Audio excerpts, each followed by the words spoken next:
Bienvenue à notre discussion d'aujourd'hui. On va parler d'un sujet souvent un peu oublié jusqu'à ce qu'on ait les pieds dans l'eau, mais le toit-tour. Ouais, c'est vrai. C'est comme le gardien silencieux de la maison. Surtout ici à Gatineau, avec notre climat, là, c'est pas toujours doux pour les toits. Exactement. Fait que savoir reconnaître les signes que, bon, ça s'en vient peut-être temps de la refaire, c'est assez clé. On se base sur des infos d'experts locaux, Trini Toiture. C'est ça, ils connaissent bien la réalité d'ici. Alors, l'objectif aujourd'hui, c'est de regarder ensemble les 5 indicateurs principaux tirés de leurs conseils pour aider les proprios à évaluer l'état de leur toit. On commence par le plus visible, l'état des bardeaux. Oui, c'est la première chose qu'on voit en général. Il faut vraiment porter attention aux bardeaux qui gondolent un peu, qui ont l'air d'avoir bu de l'eau. OK, gondole, ouais, puis ceux qui sont craqués ou carrément ceux qui manquent, là, s'envoient des trous ou des coins qui retroussent, c'est pas bon signe du tout.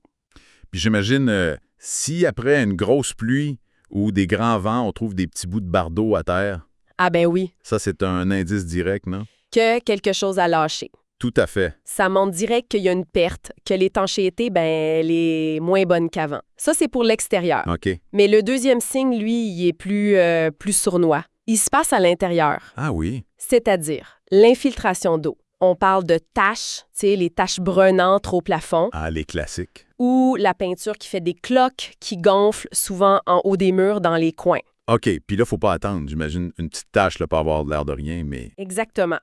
Ça peut cacher de la moisissure qui commence ou même des dommages à la structure qui sont en train de se faire tranquillement. Des dommages sérieux, potentiellement. Oui, oui. J'ai déjà vu ça, une petite tache ignorée qui a fini par vouloir dire qu'il fallait changer tout le gypse, l'isolation. C'est vraiment le signal typique d'une fuite lente qui vient du toit. Bon point. Fait qu'après les bardeaux dehors et les taches dedans, il y a d'autres choses. Les granules dans les gouttières. Ça, c'est quoi au juste? Ben, ces petits grains-là sur les bardeaux d'asphalte, ils sont super importants. Ah oui. C'est leur protection contre les rayons UV, un peu comme une crème solaire pour le toit. Ça empêche les bardeaux de sécher trop vite, de craquer, ça les garde en bon état plus longtemps. OK, comme un écran solaire. Fait que si, mettons, on nettoie les gouttières puis on trouve une grosse poignée de ce qui ressemble à du sable de la couleur du toit. C'est pas bon signe, ça. Ça veut dire que les bardeaux sont en train de perdre leur protection. Ils vieillissent, en gros.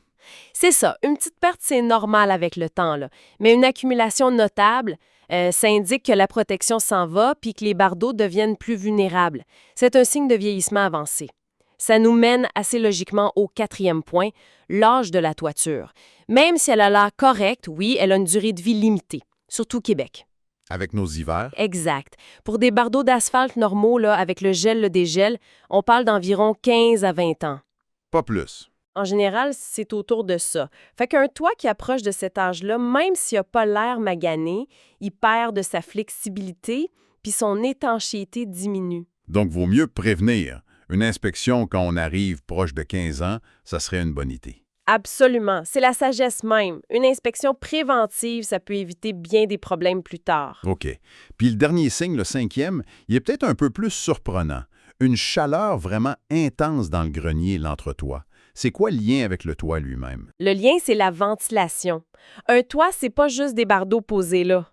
C'est un système. Un système? Oui, qui inclut la ventilation de l'entretoit, l'espace juste sous le toit. Si l'air circule mal là-dedans, la chaleur s'accumule l'été, puis ça peut devenir tellement chaud que ça cuit les bardeaux par en dessous. Ah ouais? Ça les abîme par en dessous. Exactement. Ça accélère leur vieillissement, ça les rend plus fragiles. Intéressant. Puis ça doit faire monter la facture de climatisation aussi, j'imagine. Certainement.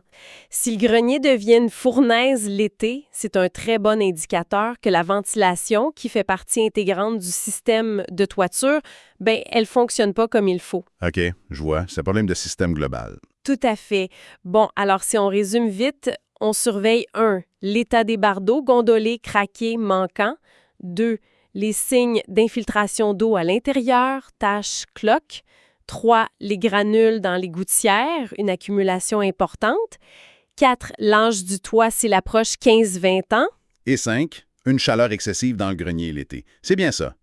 Puis si on remarque un ou même plusieurs de ces signes-là, les sources qu'on a vues sont claires, faut pas attendre. Non. L'étape suivante, c'est quoi? Contacter un couvreur qualifié, quelqu'un de confiance pour faire une inspection professionnelle. Puis c'est cette évaluation-là qui va dire si on peut juste réparer un bout ou s'il faut penser à refaire au complet. L'importance d'avoir un diagnostic honnête puis une soumission claire, ça ressortait beaucoup des infos. C'est la base pour prendre une bonne décision, une décision éclairée.